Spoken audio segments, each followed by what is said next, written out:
오늘은 아버지 주일입니다. 성령 강림 후 세 번째 주일을 맞이함과 동시에 우리 아버지 주일을 맞이해서 가정의 띠 이런 제목으로 같이 말씀을 나누면서 우리 각 가정의 우리 아버지들이 점점 자리를 잃고 권위를 상실하는 이 시대에 성성에서 하나님께서 하시는 말씀을 들으며 우리 아버지들이 그 각 가정에서 자리를 찾고 또 가정의 띠로서 그렇게 귀한 사명을 이룰 수 있는 말씀의 지혜를 오늘 이 본문 말씀에서 함께 듣기를 원합니다.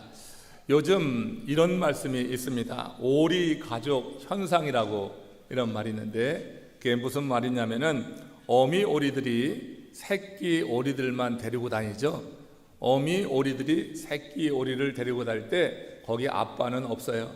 그래서 이 어미 오리 현상이라고 하는 것은 어미 오리가 새끼만 데리고 다니고 그 아빠는 그 대열에서 밀어내듯이 각 가정의 아버지들이 그렇게 어머니들의 아이들만 있으면 좋다 하는 그와 같은 생각을 가지고 아버지들의 자리를 이렇게 마련하지 못하고 그 아버지들이 그 가정에서 있을 자리를 차지하지 못하게 하는 이런 현상을 가리켜서 그렇게 말을 하더라고요. 여러분, 우리 남풀의 가족들 사이에서는 이 오리 가족 현상이 없기를 바랍니다.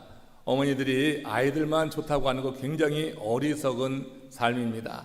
늙어갈수록 아이들 출가하고 다 나고 나면은 남는 게 부부인데 여러분, 자녀들이 그 부부 서로에게 의지하는 것만큼 의지가 될 수 있을까?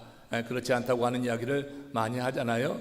오늘 이 아버지 주일을 맞이해서 그래서 각 가정에 우리 아버지들이 자리를 찾는 일에 우리 어머니들이 성서적인 말씀을 가지고 이제 이 자리를 찾아 드리는 가운데 가정 가운데 더 사랑이 넘치고 화목한 이런 일들이 일어나기를 바랍니다. 오늘 이모 목사님 오랜만에 이렇게 또 수술 마치시고 나오셨는데 아버지 주일이라 나오신 것 같아요. 우리 어머니 되시는 우리 이 최 목사님께서 아버지 주일에 이렇게 아버지 주일을 잘 기억해서 함께 어려운 가운데 나오셨는데 회복이 빨리 또 이루어지기를 그렇게 바랍니다. 이렇게 각 가정에서 어머니들의 역할은 아버지들이 자리를 찾는데 매우 중요하다는 것을 한번 생각해 보시면서 오늘 말씀 가운데 하나님이 주시는 교훈을 듣기 원합니다. 성경은 가정 그 중심을 부부로 보고 있습니다. 그리고 가정의 머리를 아버지다 이렇게 말씀하고 있어요. 그래서 여러분, 하나님께서 처음 가정을 만드실 때 어린 아이를 키워가지고 가정을 만드시지 않았죠. 하나님께서 먼저 가장인 아담을 흙으로 창조하신 후에 그 뼈로 하와를 만들어서 가정을 시작하셨다고 하는 거예요. 어린 아이가 가정의 중심이 아니에요. 근데 요즘 이 시대에는 그 가정의 중심에 그 아이가 넘버 원이잖아요. 아빠들은 애완견보다도 못하다 그렇게 얘기해서 이사 갈 때는 아버지들이 애완견 데리고 먼저 차에 오른다고 하는 그런 아주 우스운 얘기도 하는데 여러분, 이게 말이 안 되는 거예요. 믿음의 가정에 아버지들의 역할이 바로 설 수 있기를 바라고 이 아버지 주일에 하나님이 주시는 그런 말씀으로 그렇게 듣기를 원합니다. 영어로 여러분 남편을 뭐라고 하냐면 husband 이렇게 말을 하는데 이게 앵글로색슨 그 언어에서 유래되었다고 하는 겁니다. 이게 어떤 의미냐면은 하우스 밴드라고 하는 뜻이라는 거예요. 그러니까 허즈번드는 하우스 밴드, 그러니까 가정의 띠다 이런 의미가 있다고 하는 것입니다. 하나님의 남편이요 아이들의 아버지는 가정을 묶는 그런 역할을 해야 된다. 그 가정의 중심에서 이제 가정을 잘 묶는 역할을 해야 된다고 하는 의미가 있다는 거예요. 아버지들이 그런 역할을 가정에 감당하기 위해서 가정의 제사장으로서 하나님이 부여해 주신 그 사명을 잘 인식하고 가족들을 영적으로 묶는 일에 먼저 힘써야 된다고 하는 거예요. 그러니까 아버지들이 권위를 잃어가는 것은 하나님이 부여하신 이 제사장의 그 직임을 제대로 감당하지 못해서 스스로 자초한 일이다. 아버지 스스로 돈 버는 기계로 생각을 해서 밖에서 돈만 벌어다 주면 다 됐지 하는 것으로 끝내서는 그 가정에서 자기의 자리를 찾지 못하는 것이다 하는 것입니다. 세상에서 여러분 열심히 일하다가 은퇴를 한 다음에 그 모습이 참 초라해지는 게 오늘날 각 가정의 아버지들의 모습인데, 이렇게 제사장으로서의 자신의 역할, 이것을 잘 우리가 인식하고 찾게 되면은 은퇴를 해도 자신의 자리를 찾지 못해 배회하는 일은 없을 것이다 하는 것을 우리 남풀의 가족들은 분명히 알고, 그렇게 서로 인식하는 가운데 그 가정을 정말 아름답게 지켜나갈 수 있기를 원합니다. 사람은 누구나 나이가 들어가면 기억력도 감퇴하고 힘도 줄어들게 마련입니다. 육신은 힘을 잃고 늙어가는 것이죠. 그러니 세월이 갈수록 가치가 떨어지는 것은 당연한 거예요. 사람의 육신의 가치는 그저 세월이 가면 떨어지는 거죠. 그거를 떨어뜨리지 않겠다고 그저 야밤에 7, 80대 노인 나가서 거기서 아령을 들고 있다고 그게 됩니까? 여러분, 육신의 가치는 떨어질 수밖에 없다고 하는 거예요. 그러나 우리에게 희망이 있는 것은 바울이 주신 말씀으로 인한 것이다 하는 것입니다. 고린도후서 4장 16절에 보면은 이렇게 바울이 우리에게 권면합니다. 같이 읽습니다. 우리가 낙심하지 아니하노니 우리의 겉사람은 낡아지나 우리의 속사람은 날로 새로워지도다. 여러분, 시간이 갈수록 우리의 육신의 가치는 떨어지지만 시간이 갈수록 우리의 가치가 높아지는 것이 있는데, 그게 바로 영적인 가치다 하는 것입니다. 예수 그리스도를 영접하여서 그분을 심령에 품고 사는 사람들의 이 영적인 가치는 날로 새로워진다 하는 것입니다. 우리의 속사람은 날로 새로워지는 것이다.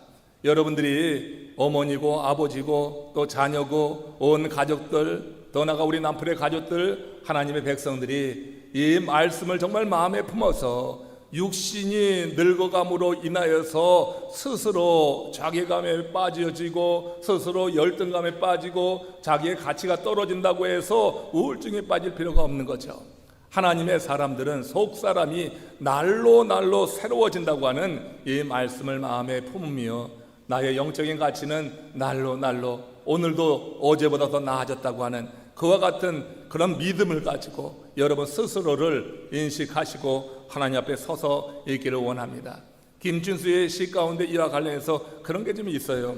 내가 그의 이름을 불러주기 전에는 그는 단지 몸짓에 불과했다. 그러나 내가 그의 이름을 불러줬을 때 그는 내게 와서 꽃이 되었다고 하는 거예요. 하나의 몸짓에 불과하던 존재가 꽃이 되는 것은 부름에 응답하여서 그 앞에 설 때예요.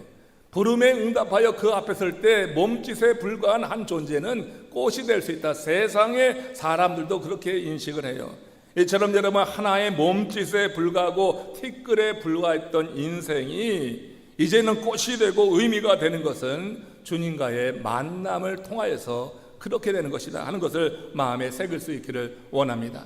우리가 주님을 만남으로 말미암아서 우리는 하나의 티끌 같은 그런 존재였으나, 무가치한 것 같았으나, 이제 우리의 성령이 우리 안에 들어오셔서 우리를 주관함으로 말미암아서 우리가 이렇게 아름다운 향기를 내는 꽃과 같은 아름다운 존재가 되어서 하나님 앞에 쓰임을 받는다고 하는 것입니다. 바울은 이런 변화의 근본적인 원인에 대해서 고린도후서 4장 6절에서 오늘 본문에 이렇게 표현을 했던 것입니다. 함께 보겠습니다.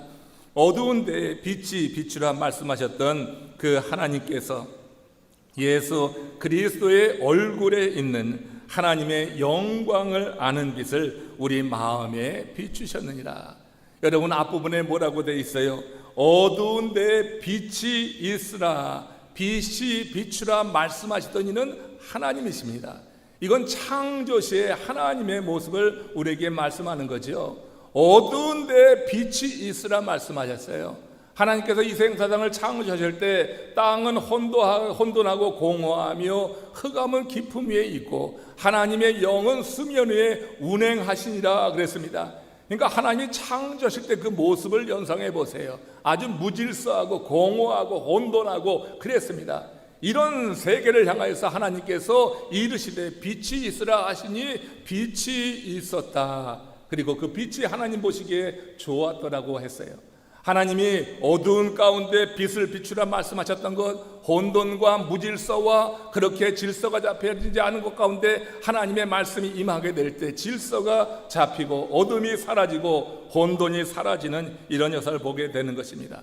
하나님께서 그 영광의 빛을 비추라면 그래서 그 누구라도 주님 앞에서 나와서 향기를 내는 꽃이 될 수 있다고 하는 거예요. 여러분, 티끌이 향기를 드러내는 것이 아닙니다. 어두운 데 빛을 비추라 말씀하셨던 그 하나님께서 우리의 어두운 심령에 이 세상에 살면서 그렇게 무질서하고 혼돈 가운데 있었던 우리들에게 하나님께서 빛이 있으라 명하실 때 그 빛을 받아들여서 하나님의 영광을 아는 빛을 마음에 소유한 심령들이 이제 이렇게 꽃과 같이 향기를 내는 존재가 된 거예요. 여러분, 성도를 박해하며 악취를 내던 바울을 한번 생각해 보세요.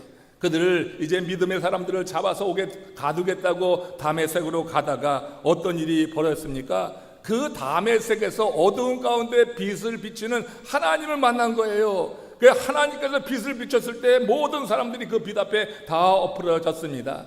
그런데 이 사도 바울의 심령에 하나님이 비추신 그 빛이 들어가게 되면서 그는 그 자리에서 삶의 방향을 바꿨어요. 눈은 어두워져서 앞을 보지 못해서 두려웠지만 하나님께서 그 삶의 방향을 바꾸게 될 때 그의 삶은 이제 완전히 변화되게 된 것입니다. 하나님 몸짓에 하나님이 보실 때는 그는 존재에 불과했지만 하나님께서 비추신 빛이 그 가운데 들어갈 때 그는 하나님 앞에 부름받아 그 앞에 섬으로 꽃이 되고 향기가 되고 세계에 복음의 향기를 드러내는 전도자가 될 수 있었다고 하는 것이에요.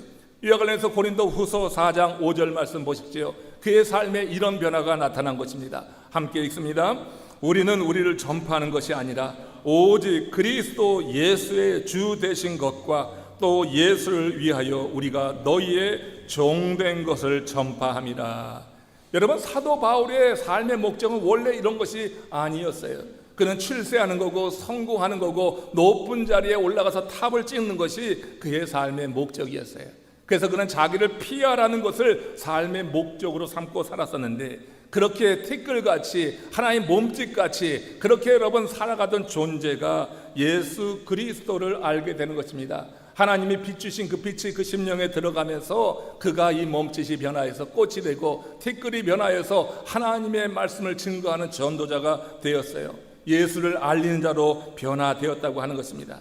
주님의 복음을 전하는 일이라고 하면은 그 이후에 사도 바울은 스스로 종이 되어도 좋다. 누가 여러분 남의 종이 되는 것을 원하겠어요? 그러나 한 영혼이 살아나는 것, 그래서 그 심령에 다시 어두움 가운데 있는 이에게 빛을 비치는 하나님의 빛이 들어가도록 쓰임받는 도구로 그렇게 사용되기 위해서 그는 스스로 종이 되기를 자처하기까지 했다고 하는 것이에요. 주를 위해 살아가는 존재로 변화되었다고 하는 것입니다. 이는 그가 영광의 빛을 받은 후에 아무것도 없는 자 같으나 사실 모든 것을 가졌다고 하는 자기 자신 스스로의 자족함, 그리고 그 풍족함에 관한 분명한 믿음이 있었기 때문이라고 하는 거예요. 빌립보서 4장 11절 12절에서 이런 고백이 가능했던 것입니다. 우리 한번 같이 합독합니다. 내가 궁핍함으로 말하는 것이 아니니라. 어떠한 형편에서든지 나는 자족하기를 배웠노니 나는 비천에 처할 줄도 알고 풍부에 처할 줄도 알아. 모든 일 곧 배부름과 배고픔과 풍부와 궁핍에도 처할 줄 아는 일체의 비결을 배웠노라. 바울이 회심한 후 복음의 전도자가 될 때 그와 함께 지내던 친구들은 일제히 등을 돌렸습니다. 그와 함께 했다가는 이제 완전히 날벼락을 받는 거예요.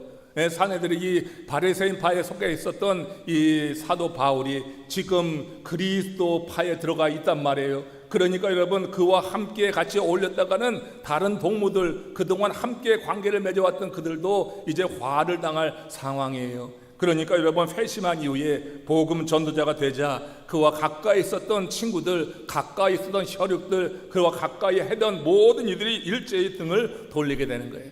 그는 수없이 매를 맞았습니다. 옥중에 지낸 날이 하루 이틀이 아니었습니다. 전생에를 어떤 의미에서 궁핍 가운데 지냈습니다. 그러나 그는 그것으로 인하여서 좌절하지 않았어요. 그는 자족하는 비결을 배웠기 때문에 그 자족하는 비결, 일체의 비결을 배운 그는 그런 세상적인 것으로 인해서 흔들리지 않았다고 하는 거예요. 주님의 부르심에 응답해서 하나님 몸짓에 불과하던 그가 이제 주님 앞에 꽃이 되어서 아름다운 향내를 드러내는 그런 전도자가 된 이후에 그는 모든 것을 하나님 앞에 맡기며 하나님께서 그 삶을 이끄시는 대로 이루어 나갈 수가 있었다고 하는 거예요. 바울은 어떤 상황 속에서든지 자족하는 비결, 그것을 배웠다고 하는데, 여기서 여러분 배웠다고 하는 말이 참 의미가 있는 겁니다. 이 배웠다고 하는 것은요, 터득했다 하는 그런 말의 뜻이 담겨 있는 것입니다. 어떤 예를 들 수 있냐면은 카나리아 새장에 누군가 참새알을 주워다가 그 새장에 넣었어요. 그러니까 이 카나리아 어미가 자기 알과 함께 다른 그 참새알도 품었어요. 그래서 마침내 이 카나리아 새도 참새도 다 부화가 되었습니다. 이 참새가 그 이후에 카나리아 품 안에서 자라는 거예요. 다른 형제들, 카나리아 형제들과 함께 자라게 되는데, 자라면서 카나리아가 노래를 하잖아요.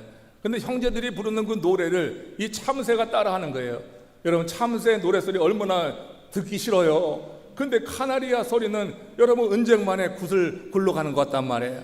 그러니까 이 형제 카나리아들이 노래를 부를 때 거기에 그냥 가만히 있으면서 따라 하다 보니까 이 참새 노래소리가 참새 소리처럼 짹짹대는 게 아니라 그렇게 아름다운 소리로 변해갔다고 하는 거예요. 여러분, 배웠다고 하는 것이 터득했다고 하는 것인데, 터득했다고 하는 것은 다른 것이 아닙니다. 그것은 자족이란 배우기는 배우는 것인데, 배움 자체가 목적이 아니라 주의 말씀 속에 살았더니 저절로 그 몸에 배이는 것. 그래서 여러분, 결국 자족이란 주님을 모시고자 하는 사람들이 자연스럽게 누리는 어떤 영적인 상태, 이건 배워서 되는 게 아니라고요. 학교에 가서 학원에 가서 배울 수 있는 게 아니라 주님과 함께 머물러 살 때 그냥 자연스럽게 터득이 되어지는 그 배움을 말하는 거예요. 우리가 자족이라고 하는 것, 정말 우리도 자족하기를 원하고 그렇게 되기를 원하는데, 그게 여러분 하루 이틀 그냥 열심히 머리띠 메고 배운다고 해서 배울 것이 아니라 주의 말씀과 그 은혜 가운데 스며서 머물러 있다 보면은 저절로 몸에 배는 거예요. 이 저절로 몸에 배는 자족을 갖고 있는 사람은 절대 세상의 바람에 흔들리지 않는 줄로 믿습니다. 우리가 열심히 배워가지고 나도 자족해야지 해갖고 그 자족의 단계에 이룰 수가 없는 거예요. 그거 여러분 조금 가다가 바람 한번 불면 또 휘 자빠지고, 그래서 절망하고 좌절하고 우울에 빠지는 것, 그건 자족하지 못한 사람의 특징이라고 하는 것입니다. 자족하는 사람들의 가장 큰 특징, 그게 여러분 하나님과 소통함으로 말미암아서 하나님이신 은혜와 하나님이신 계시와 그 말씀의 깨달음이 그 가운데 임함으로 말미암아서 그렇게 자족하게 되더라. 동의보감에 보면은 소통이 안 되면 고통이 온다는 말이 있어요. 그 소통이 안 되면 고통이 온다고 할 때 뭐가 소통이 안 되는 거예요? 이것은 혈관의 문제인 것 같아요. 혈관이 여러분 잘 이게 흐르지 않고 막히게 되면은 병이 난다는 말이잖아요. 사실 여러분 요즘 그 혈전이라고 하는 것, 그게 혈관을 막는 아주 가장 큰 원인이 되어서 저도 이제 한번 입원했을 때 그거부터 검사하더라고요. 혈전이 많으면은 여러분 흐름을 막습니다. 그래서 고통이 오는 거고 많은 병을 유발시키는 것입니다. 이렇게 여러분 소통이 안 되면 고통이 오는 거예요. 몸에도 그런 거예요, 몸에. 그런데 여러분 이 말을 제가 들으면서 영적으로 그렇게 해석을 해봤어요. 하나님과 소통이 안 되면, 그래서 하나님과 그 소통이 안 될 때 모든 것이 막히게 되면은 정말 인생 고로워진다, 정말 고통이 온다고 하는 것입니다. 여러분, 자족하는 사람들의 가장 큰 특징은 그래서 하나님과 계속해서 소통하는 거예요. 그 상황이 정말 비참하고 어렵고, 우리가 요즘 새벽에 살펴보듯이 소통이, 여러분 욥이 얼마나 큰 고통과 고난 가운데 있어요. 그럼에도 불구하고 계속해서 하나님과 소통하려고 하지요. 많은 사람이 그 정도 되면은 하나님과 소통을 끊고 세상으로 나갈 것 같은데 욥은 그렇지 않았다고 하는 것입니다. 여러분, 자족하는 사람들의 가장 큰 특징은 환경과 형편과 상황에 상관없이 하나님과 소통하려고 하더라. 하나님과 소통이 막히는 그것이야말로 고통스러운 것이 돼야 돼요. 여러분, 많은 믿음의 사람들이 믿노라고 하면서도 하나님과 소통하지 않는 것도 전혀 문제가 되지 않고 그렇게 살아가는 일들을 우리가 요즘 많이 보지만, 오늘 이 아침에 참여한 여러분들, 정말 하나님과 소통하는 것이 내 육신의 혈관이 통하는 것보다 훨씬 더 내 영혼에 유익하고 내 삶에 중요한 일인 것을 알아서 하나님과 이 소통을 위해서 더욱더 은혜를 구하고 하나님 앞에 설 수 있기를 주의 이름으로 축원합니다. 고린도후서 4장 7절에는 이와 관련해서 이렇게 말씀합니다. 여러분의 성경으로 같이 한번 합독합니다. 우리가 이 보배를 질그릇에 가졌으니 이는 심히 큰 능력은 하나님께 있고 우리에게 있지 아니함을 알게 하려 함이라. 오레모백의 한 여인이 그렇게 질문했습니다. 지금 위치에서 과거에 배운 교훈들을 통해 볼 때 당신은 성공을 어떻게 정의하시겠습니까? 그 여인은 이제 투자에 관한 어떤 비결을 듣기 원해서 그렇게 물었을 텐데, 그때 워렌 버핏이 이런 대답을 했다는 거예요. 내가 나를 사랑해 줬으면 하는 그 사람이 나를 사랑해 주는 것, 이게 성공이다, 이렇게 대답을 했던 것입니다.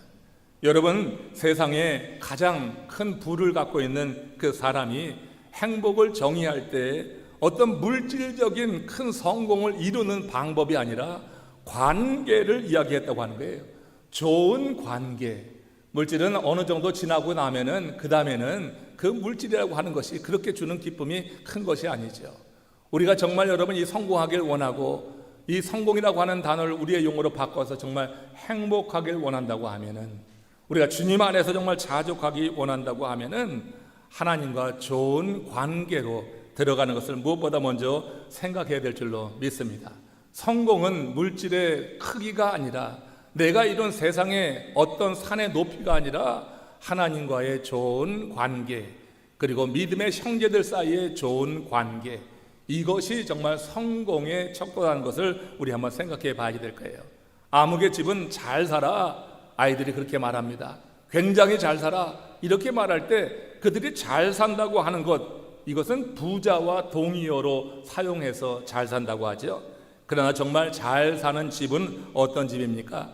그건 여러분, 가족들이 주 안에 살면서 주 안에서 사이가 좋은 집이 잘 사는 집으로 믿으시길 바랍니다.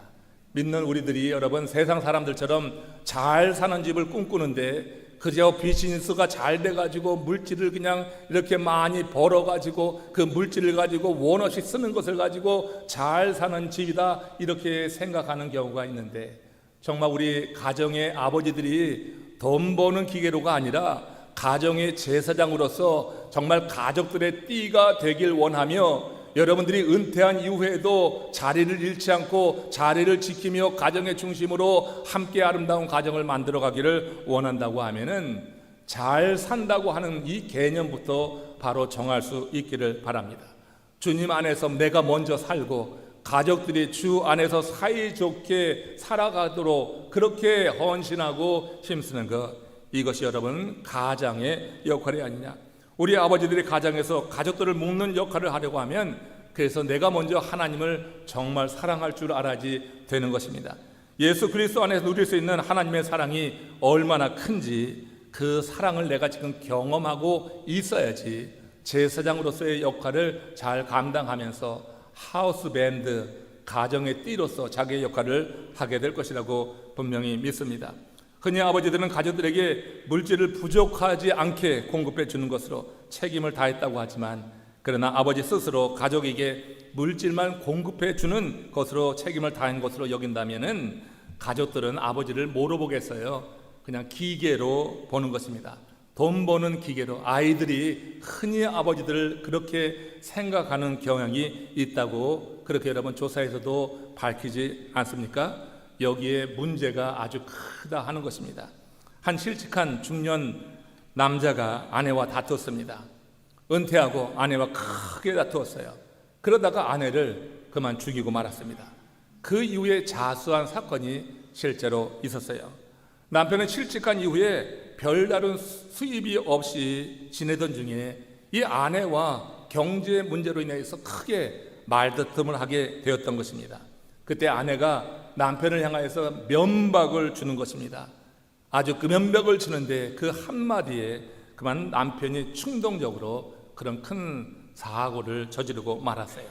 아내가 한 말이 뭔지 아세요? 돈도 못 버는 주제에 여러분 평생 나가서 돈을 벌어다가 가족을 먹여 살렸는데 은퇴한 이후에 아내가 그렇게 말을 하면 그거 견딜 수 있는 남편 정말 많지 않습니다. 돈도 못 버는 주제에 왜 그럴까요? 남편 스스로 돈 버는 기계로 자기를 인식하고 가족들도 그 아버지를 남편을 돈 버는 기계로 인식했다고 하면은 여러분 그 기계에 누가 애정을 갖겠어요? 계속 돌리려고 할 것 아닙니까? 근데 그가 은퇴를 한 거야. 은퇴했다고 하는 것은 어떤 의미가 있어요? 그건 기계가 고장났다고 하는 것과 같은 것입니다. 그러니까 내다 버리는 심정으로 그런 막말을 하다가 가정이 깨지는 일이 실제로 있었던 것이에요. 여러분 보배이신 예수 그리스도를 주로 모시는 사람은 자기 스스로 돈 버는 기계로 보아서는 절대로 안 됩니다. 그거는 나를 위해서 십자가에 대속의 죽음을 죽으신 예수 그리스도를 모욕되게 하는 일이에요. 하나님의 사랑을 그야말로 무가치하게 만드는 것입니다. 예수 그리스도를 주로 모신 사람들, 아버지들은 정말 자기 스스로를 돈 버는 기계가 아니라 하나님께서 그만큼 자신을 사랑하셔서 가정의 띠로 자신을 세우셨다고 하는 이 자의식 가운데 가족들을 주님 안에 하나로 묶는 일을 위해서 정말 힘써 살아가는 것. 그럴 때 여러분 은퇴한 이후라도 그가 그 가정에서 자기의 역할을 감당하면서 그래서 가족들을 이렇게 주님의 은혜 안으로 함께 이끌어가는 귀한 사명을 이루는 가운데 삶의 의미를 이 은퇴 이후에도 더 해가는 하나님의 사람으로 살게 될 줄로 믿습니다. 우리 이 아버지 주일을 맞이해서 성경이 우리에게 제시하시는 이 아버지의 아름다운 모습, 그 상을 마음에 새기면서 우리 각 가정의 아버지들이 자기 자리를 스스로 팽개치는 그와 같은 아버지에 대한 인식을 이제는 내려놓고 제사장으로서 정말 내가 이 가정의 띠로서 서 있는가 자기 스스로를 보시기 바랍니다. 가족이 자리를 마련해 주지 않는다고 불평만 할 것이 아니라 내 자신이 각 가정에서 그 제사장으로서 서 있는가 이걸 보면서 하나님이 주신 이 아름다운 영적인 위치를 지키는 가운데 모든 가정이 주님 안에서 우리 하나님과 사이가 좋고 우리 가족들 사이에도 정말 좋은 사이로 정말 행복한 가정, 잘 사는 집을 이루어 나가시는 하나님의 사람들 되시길 주의 이름으로 축원합니다. 우리 고개 숙여서 한번 같이 기도하면서 하나님 주신 말씀이 우리 안에 우리를 이끄는 대로 살겠습니다. 우리의 고백이 되기를 원합니다. 우리 주님의 은혜 안에서 우리가 하나님의 자녀가 되었습니다. 그리고 가정의 아버지가 되고 어머니가 되고 가정을 이루는 구성원이 되었습니다. 정말 잘 사는 집, 정말 잘 사는 가정, 어떤 가정이냐? 오늘 이제 이 사도 바울의 삶을 통하여서 또 하나님의 말씀을 가지고 같이 상고해 보았는데 정말 우리 가정이 그렇게 잘 사는 가정 되기 위해서 하우스 밴드로서의 역할을 감당하는 아버지가 되기를 위해서 스스로 기도하시고 또 가족들은 그런 아버지가 되기를 위해서 중보하며 함께 기도하는 가운데 모든 가정이 잘 살길 원하고요. 그 가정이 확대된 우리 남풀 가족이 정말 주님 안에 더 잘 사는 더 온전히 세워지는 교회 될 수 있도록 함께 합심으로 잠시 기도하겠습니다.